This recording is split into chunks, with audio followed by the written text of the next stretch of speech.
সেইফালে নামি যাও, সেইফালে ঘূৰি যাওক আপোনালোকে হা, সেইপিনে ঘূৰি যাব, এইফালে এইপিনে নাহিব।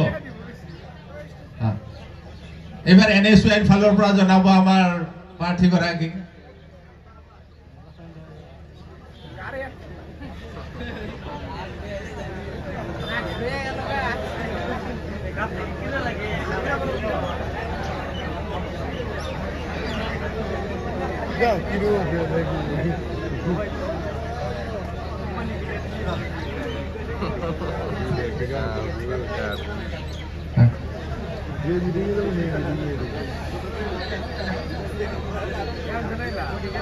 এতিয়া মহিলা কংগ্ৰেছৰ পৰা সম্বৰ্ধনা জনাব আমাৰ প্ৰাৰ্থী মহোদয়, সোনকালে আহিব।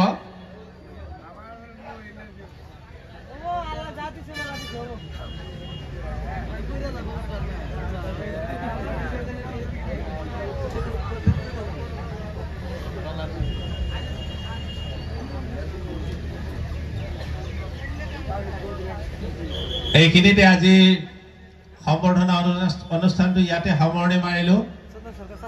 এতিয়া মই আমাৰ অভয়াপুৰী দক্ষিণ সমষ্টিৰ মাননীয় বিধায়ক প্ৰদীপ সৰকাৰ দেৱ ডাঙৰীয়াক আদৰণি ভাষণ আৰু আজিৰ উদ্দেশ্য